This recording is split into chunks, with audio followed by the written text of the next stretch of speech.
knew that she would have to go through guard inspection if she tried to leave afterward. So, she has been trapped in the Opera House these last 2 days! She had already become desperately hungry by the time we were chatting over macarons. So, she swiped 2 of them right under our noses. Talk about a sneaky thief. At this point, all the events that happened in the tunnel have now come to light! Ah, so that's the whole story. Bravo! Bravo!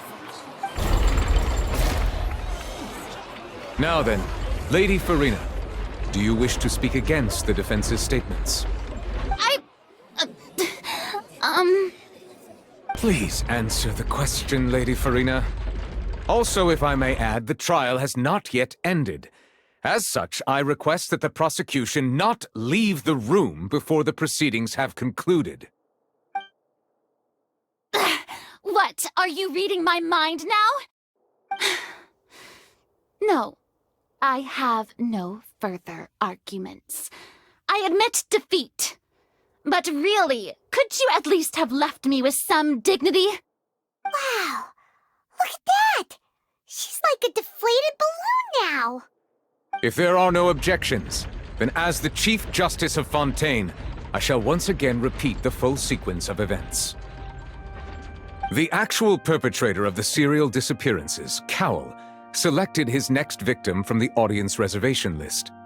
With some modifications to the selector, he could ensure that the pre-selected young woman would be chosen. To cover up any evidence while committing the deed, Cowell thought of allowing the water tank to fall, which would conceal the water left behind after the young woman was dissolved. He also tampered with the rope suspending the water tank, using the fireworks at the end of the performance to cause the tank to drop and hide the watermarks.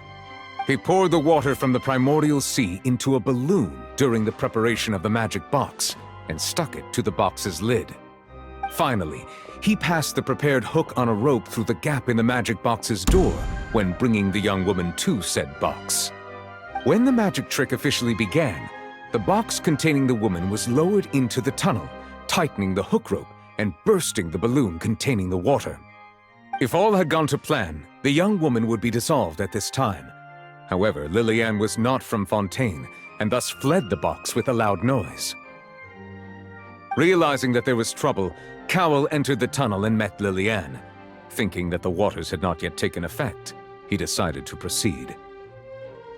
However, his opponent was more capable than he thought, and he was overcome, knocked unconscious, and placed into the magic box, and thus became his own final victim.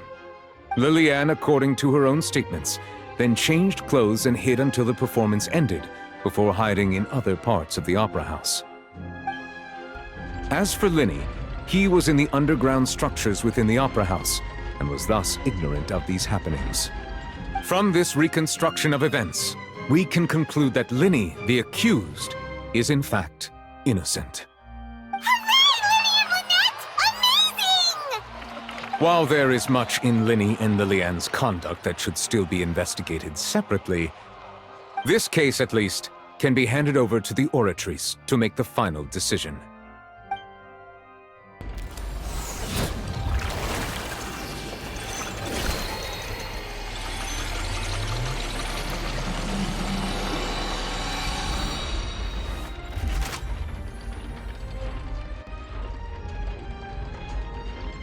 As such, Linny and Lynette are officially declared not guilty. Victory for Ace Detective Paimon! Great work, partners. Thank you all. Thank you so much. Next, I think we deserve an explanation, Guard Vaughn. How did you find the water from the primordial sea in Linny's baggage? Right! Your discovery caused me to make a serious mistake, you know. Or was that not a discovery, but false evidence that you dared to bring before this court? I suspect that the accomplice mentioned in Cowell's notes was not Linny, but you, yes?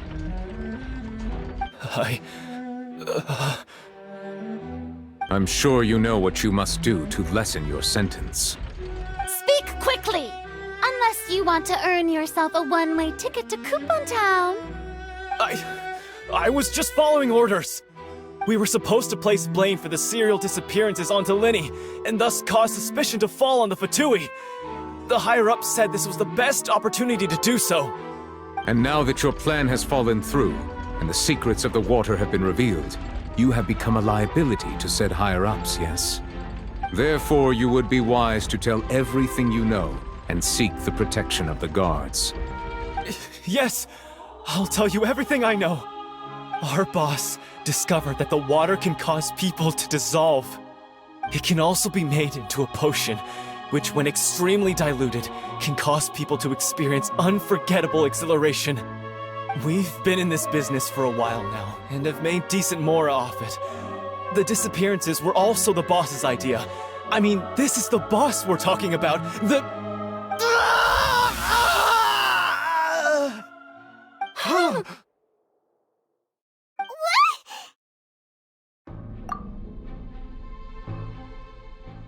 And now he can no longer talk. Such ruthlessness. I shouldn't have expected any less of them.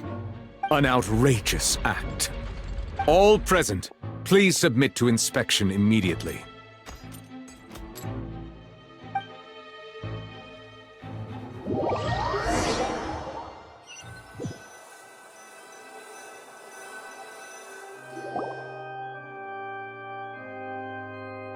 So, we're just going back now? That's true, but... Traveler, Paimon! Please wait. Linny... I know you may not want to speak to me right now. Maybe you don't even want to look at me. But still, let me thank you again for defending me to the end, even after you learned that I'm a member of the Fatui.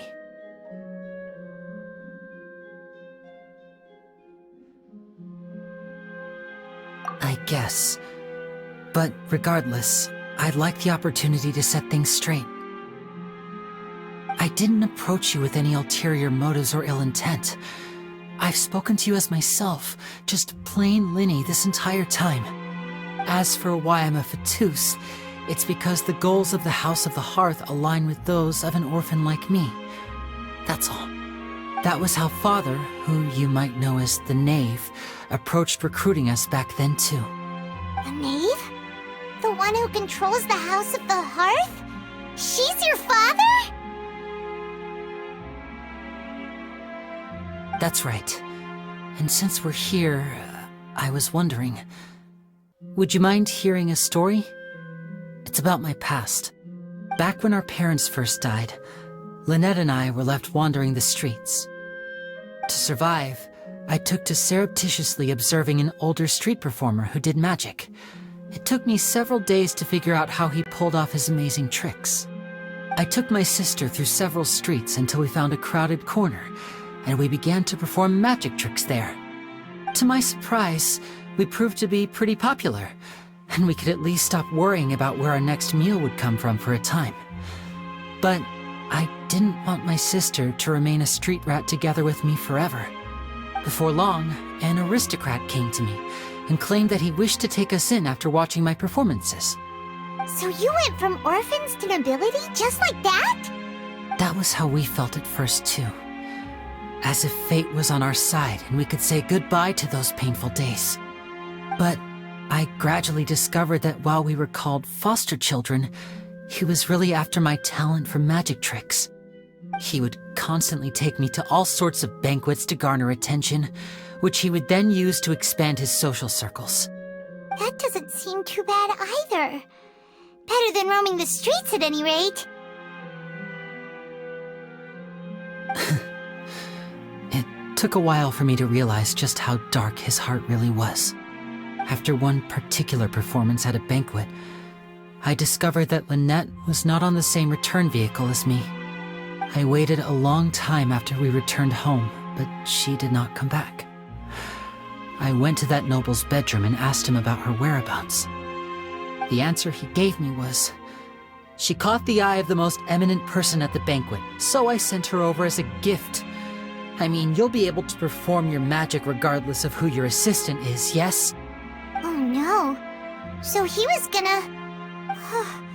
But wouldn't Fontaine's laws deal with such people? As far as outsiders are concerned, this is a relationship akin to adoption or foster care, and they have their ways of escaping the eye of the law. I managed to ferret out the location of the mansion of that so-called eminent person and hurried through the night. But by the time I leaped over the walls, avoided the guards, and made my way in, all I saw was the moonlit ground covered in blood, and the knave standing there in the darkness. So, she'd already taken care of that guy. That's right. She had rescued my sister before she could come to any harm, and had even discovered several girls hidden in a basement, all of them orphans. Father, I mean, the knave, might have seen something in me, and so she made me an offer. The House of the Hearth welcomes you, for your interests align with ours. Here, none will ever betray you. Indeed, betrayal shall never be permitted here. I was hesitant to trust her. I mean, I had just been betrayed by nobles. But she was also quick to destroy the noble who had taken us in at first, giving us back our freedom. Oh, so that's how the two of you joined the House of the Hearth.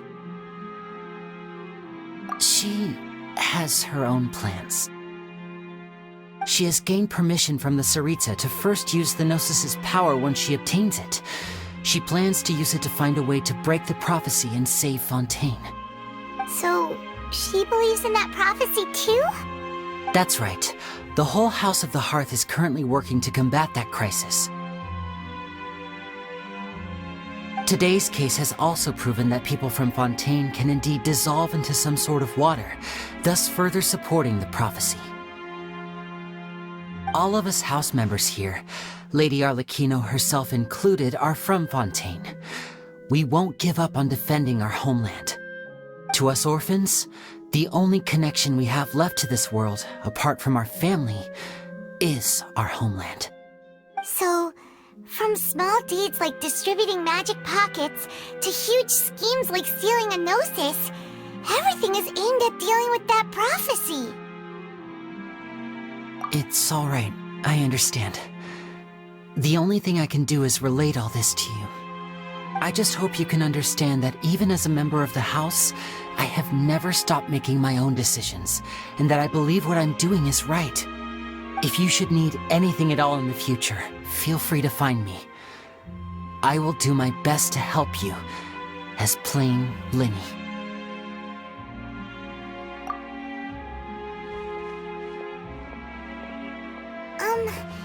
Bye, Linny!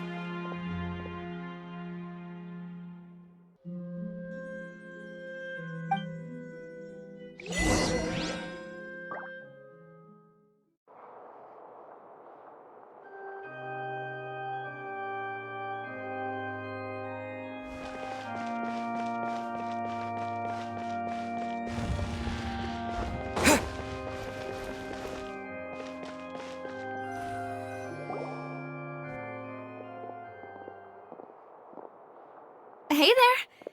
What was with the disappearing act you pulled right as the trial ended? Were you looking for us, Navia? Well, this whole thing isn't exactly over, is it? I do feel that we're getting closer to solving the serial disappearances case, though. Don't you think so, too? Huh? What's wrong, my dear partner?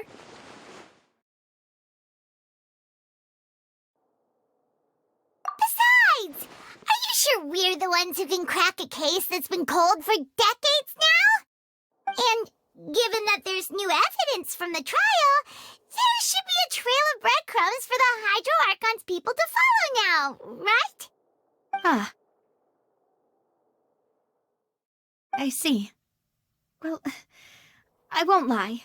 I'm a little shocked to hear that from you. But I suppose you are just travelers who have only arrived in Fontaine after all. Sorry. I might have been too presumptuous. Don't say that, Navia. Ah, and we were having so much fun investigating with you, too.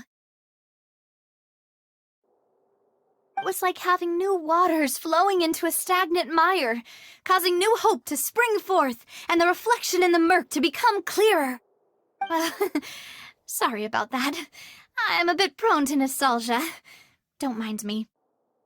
Wait, shall we have a farewell meal? You know, to commemorate our time as partners? Huh? Do we really need to get that formal? Well, guess you really did treat us as partners, huh? Well, I'd just like to have a proper ending to every important memory. That way there are no regrets later. Anyway, it would just be a meal, so it shouldn't take up too much of your time. You don't have to twist Paimon's arm. If Boss Navi is treating, count Paimon in! Oh, wonderful! In that case, why don't we return to the Court of Fontaine and head to the Hotel de Boer? I believe we'll make it just in time for dinner. All right then, let's have our farewell meal!